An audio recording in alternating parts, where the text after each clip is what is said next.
के।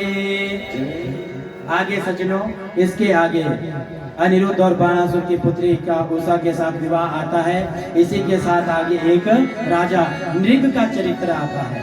बहुत सुंदर चरित्र है। हमारे 10वें स्कंद के 6वें अध्याय के 54वां श्लोक, कितना सुंदर श्लोक है सज्जनों, ध्यान से सुनिएगा, ध्यान से सुनिएगा। स्वयं भागवत जी में लिखा हुआ है, वेद व्यास जी में क्या है, ना ब्रह्मांड में दयितम रूपमेत चतुर्भुजम सर्ववेदमयो विप्रः सर्वदेवमयो अहम। ना ब्राह्मणे दयितम रूपम एतम चतुर्भुजम। विष्णु भगवान जी क्या कहते हैं, विष्णु भगवान जी कहते हैं, ये जो मेरा चतुर स्वरूप है, चतुर स्वरूप है, मेरी 4 भुजाओं वाला स्वरूप भी मुझे इतना पसंद नहीं है जितने ये वेद स्वरूपी ब्राह्मण है।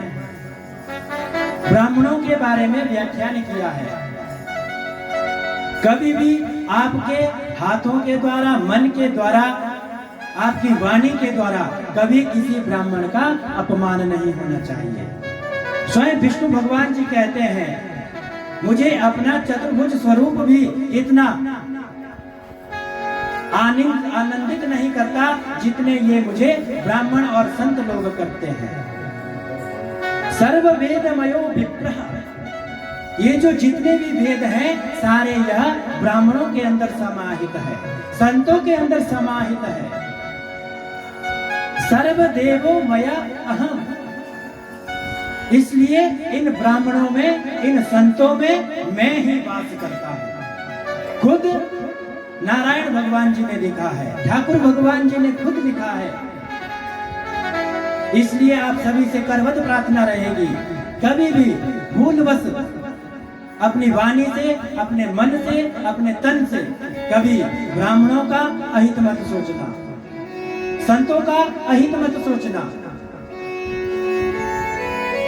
जितना हो सके उतना दो प्रणाम करो, दंडवत प्रणाम करो, उनके शब्दों को सुनो। आइए इसी के साथ एक हमारे इस भागवत जी में राजा नृग का चरित्र आता है। इस चरित्र को आपके सामने लाते हैं। यह जो गिरगिट बना हुआ था राजा नृग, यह गिरगिट क्यों बना? क्योंकि यह तो बहुत बड़ा दानी था, इतना बड़ा दानी था, फिर भी गिरगिट बना। ऐसा इसने क्या दान किया जो यह गिरगिट बना? नृगो नाम नरेंद्रो हमिक्ष्वाकुतनया प्रभो गनिष्याख्यायमानेषु यदि ते कर्ण सपृशम्। एक दिन क्या हुआ, यह कृष्ण भगवान जी वन में चले गए। जैसे ही वन में चले गए अपने गोप गालों समेत, दाऊ भैया भी साथ में थे, वहां क्या देखा इन ग्वाल वालों ने, एक बहुत बड़ा गिरगिट बैठा है। इतना विशाल है उसका शरीर कि देखते ही वहां से भाग गए। जैसे ही भाग गए, अब सीधे पहुंचे कृष्ण जी के पास। कृष्ण जी के पास पहुंचे, क्या कहा, अरे प्रभु, अरे प्रभु, अरे कृष्ण, यहाँ देखो एक बहुत बड़ा गिरगिट है, इतना विशाल का इसका शरीर है। आप एक बार देखो, एक बार चलकर तो देखो। अब यहाँ से कृष्ण जी आए, चलकर देखा है, हाँ इतना विशाल का है गिरगिट। क्या किया आज ठाकुर भगवान जी ने, अपने चरणों का स्पर्श किया इस गिरगिट के साथ। जैसे ही गिरगिट के साथ स्पर्श किया, आज वहां से एक दिव्य पुरुष बनकर के प्रकट हुआ है। बोलिए बांके बिहारी लाल के। जैसे ही वह दिव्य पुरुष बाहर निकला सज्जनों, तभी क्या कहा ठाकुर भगवान जी ने, तुम कौन हो भैया, आप कौन हो? तभी क्या कहता है यह पुरुष, अरे मुझे नहीं जानते, मुझे नहीं पहचानते, मेरे बारे में सुना भी नहीं है आपने क्या?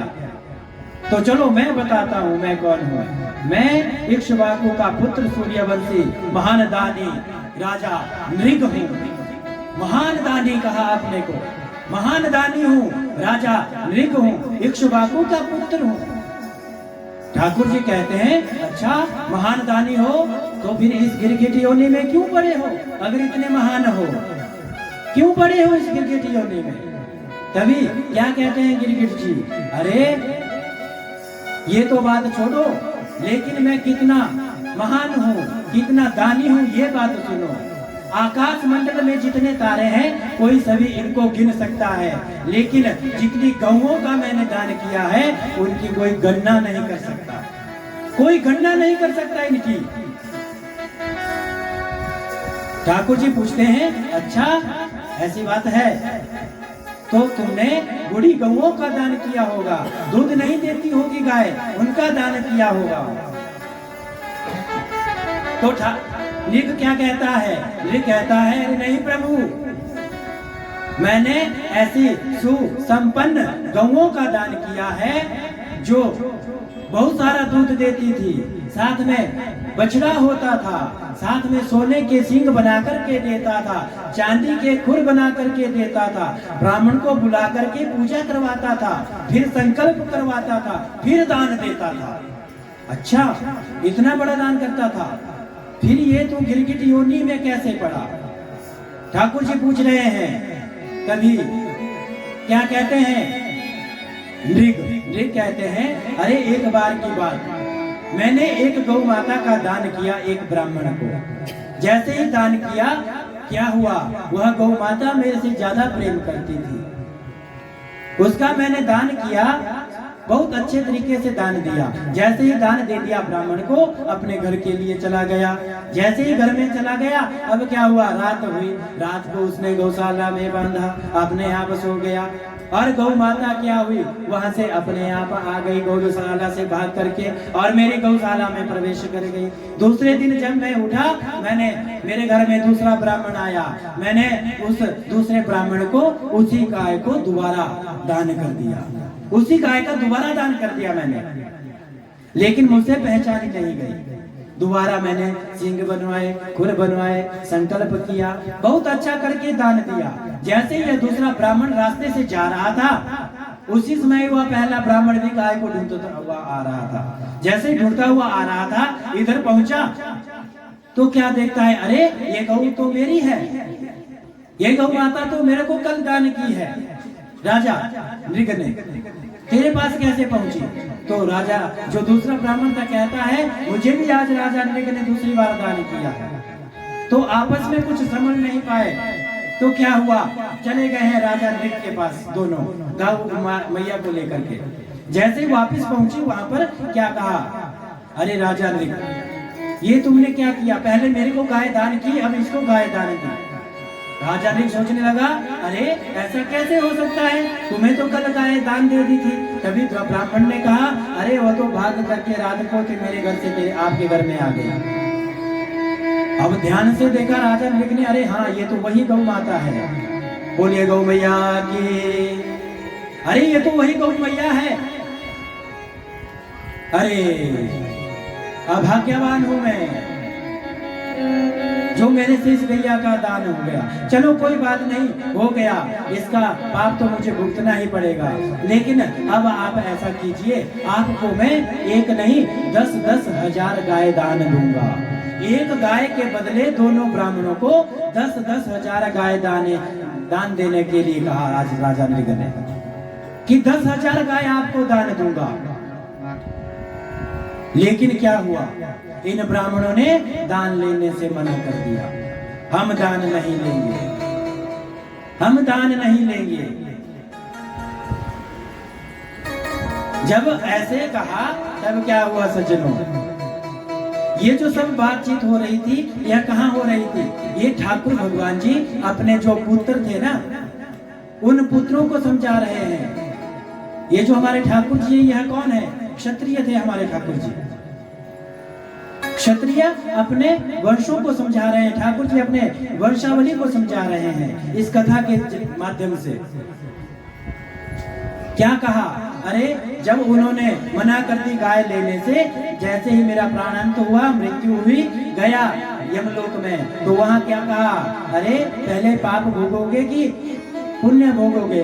तो मैंने कहा पहले पाप भोगूंगा, तो पाप भोगूंगा, इसीलिए मैं गिरगिट बन गया, इसीलिए मैं गिरगिट बन गया, इसीलिए मैं गिरगिट बन गया, मेरा पाप पूरा हुआ। और आज स्वयं आप भगवान जी आए हैं, आपके स्पर्श से मुझे मुक्ति मिली है। बोलिए बांके बिहारी लाल की। आपके स्पर्श से मेरी मुक्ति हुई है, यह मेरे पुण्य है। अब स्वयं जब भगवान किसी को स्पर्श करे तो समझो कितना बड़ा पुण्य होगा।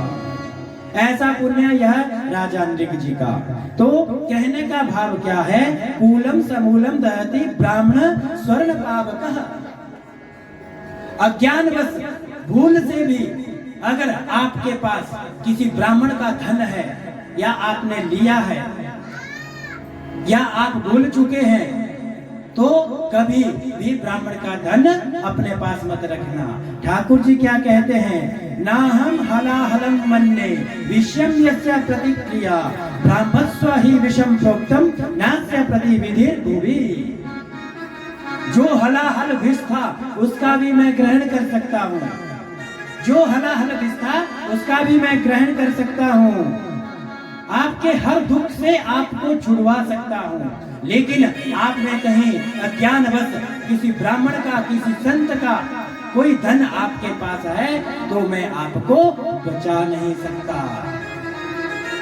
इसलिए आप सभी से करवत प्रार्थना रहेगी कि कभी भी आपके हाथों द्वारा किसी ब्राह्मण का निरादर ना हो, कभी आप ब्राह्मणों के पैसे ना लें, कभी संतों से आप पैसे ना लें। अगर लिए हैं तो उनको वापस कर दो। नहीं तो क्या कहा है? ब्रह्मस्व धनुर्ज्ञातम भुक्तम हन्ते तिरु पुरुषम प्रसह्यातु पादादम भुक्तम 10 प्रवाण दशा परान। उसकी 10 पीढ़ियां पीछे की भी उसी पाप को भोगेगी, आगे की पीढ़ियां भी 10 पाप को भोगेगी। क्या कहा है? कूलम समूलम दहति। ये जो 3 हमारी पीढ़ी है, यह तो उसके आंखों के सामने खत्म हो जाएगी, अपनी आंखों के सामने खत्म हो जाएगी। भागवत जी के 10वें स्कंद के 64वें अध्याय में यह इसका वर्णन है। सच में बहुत सुंदर वर्णन है। इसीलिए आप सभी से विनम्र प्रार्थना रहेगी, कभी आपके हाथों द्वारा, आपकी आंखों द्वारा, आपकी वाणी द्वारा, आपके तन मन धन से कभी ब्राह्मणों का विरोध नहीं करना। जब तक आप ब्राह्मण प्रेमी नहीं बन सकते, तब तक आप प्रभु प्रेमी कभी नहीं बन सकते। पहले ब्राह्मण प्रेमी बनो, फिर आप भगवत प्रेमी बनेंगे, क्योंकि भगवान ही स्वयं ब्राह्मण है। भगवान ब्राह्मणों से प्यार करते हैं। अब देखिए, आप लोग जब यज्ञ अनुष्ठान करते हैं तो स्वाहा देकर के जो आप आहुति देते हैं, उसी से देवता लोग प्रसन्न होते हैं। एक बात। दूसरी बात, जो आप ब्राह्मण को दान देते हैं, वह दान आपका साथ में चलता है। जब आपकी मृत्यु हो जाती है, उसके बाद आपके साथ चलता है यह दान। और एक और बात, अगर कोई दान दे रहा है, आप जाकर के कहीं ना रोक ना लेना उनको। अरे इतने मत दो, ज्यादा दे रहे हो, ऐसा होगा वैसा होगा। अरे जो दे रहा है वह अपनी समझ के अनुसार दे रहा है। कभी भी भूल बस, अज्ञान बस आपसे यह पाप ना हो। ऐसे आज अपने वंशों के लिए, अपने बच्चों के लिए कृष्ण भगवान जी संदेश दे रहे थे। सज्जनों, बोलिए बांके बिहारी लाल की।